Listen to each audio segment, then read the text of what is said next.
Hi guys, Claire here, and Mochi. Mochi's eating the flowers, aren't you? Well, I'm just gonna let her do her thing.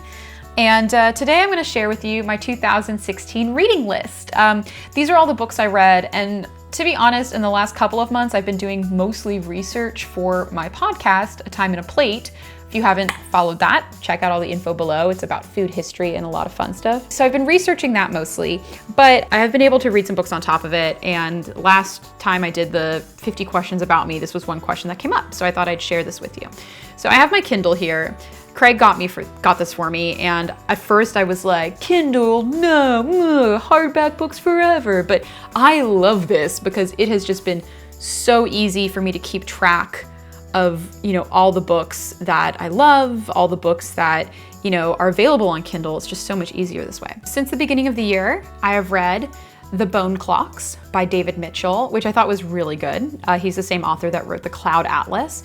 So if you guys like fantasy, and I guess, I don't know, to me it felt kind of sci-fi, but it really reminded me of, it's funny, I also read A Wrinkle in Time, and it reminded me of that kind of thematically. It was really beautifully written though. Oh, I read Cleopatra, A Life. This was by Stacy Schiff, and it was a really fabulous biography of Cleopatra. And it was really interesting too, because I love reading biographies of women from history. And like Eleanor of Aquitaine is also a biography I love. That's by Alison Weir.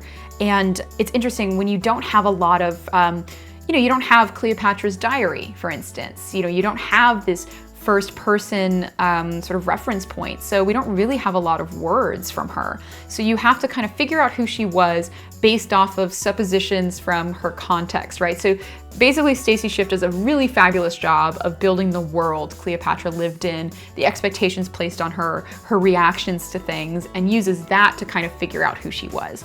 So it's kind of working backwards, but really cool.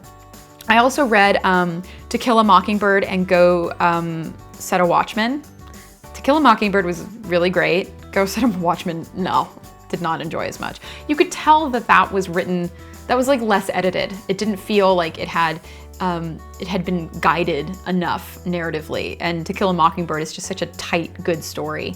The French Beauty Solution by Mathilde Thomas. She is the founder of Caudalie, which is one of my favorite skincare lines. And it's really cool. It's all about how the French kind of approach beauty from a skincare point of view rather than from a makeup point of view. And I loved it. I thought it was so, so cool. Let's see. Ooh, Queen Isabella, Treachery, Adultery, and Murder by Alison Weir. Also us. Oh God, I will read anything Alison Weir writes because it's always about like badass women in history. Queen Isabella it's pretty amazing when you read a lot of British history. You end up figuring out that so did George R.R. Martin, So the story of Queen Isabella is basically like Marjorie Tyrrell, and she married Renly, right? So Queen Isabella married like the Renly of her day. So anyway, it was really fascinating, just super great book, definitely read. I moved, so I read The Life-Changing Magic of Tidying Up by Marie Kondo. I thought it was really interesting. I liked it a lot. I did try to do some of the organizational techniques. Some of it was like a little too much for me. Like I don't like empty out my purse at night and say, thank you purse for serving your purpose today. I appreciate it. Like that's a little much, but some of the ideas in it are really great. Ooh, The Witches Salem, 1692 by Stacy Schiff.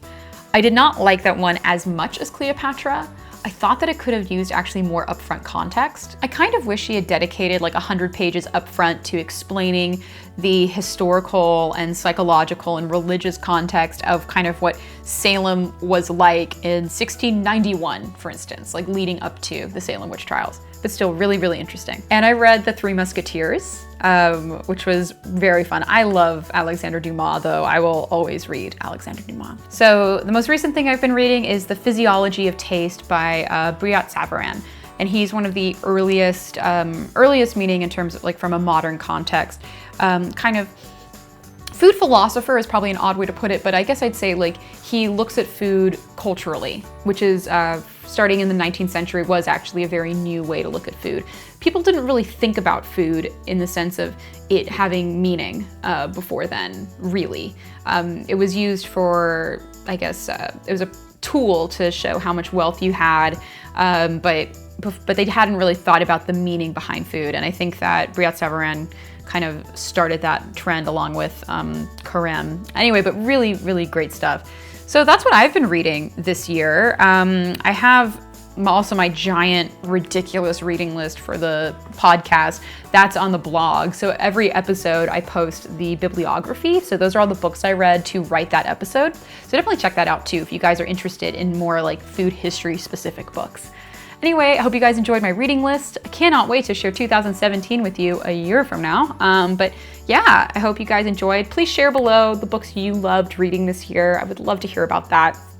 I love reading. I always have the Kindle with me in my purse. I'm always kind of catching up when I'm in line or at like a coffee shop or something like that.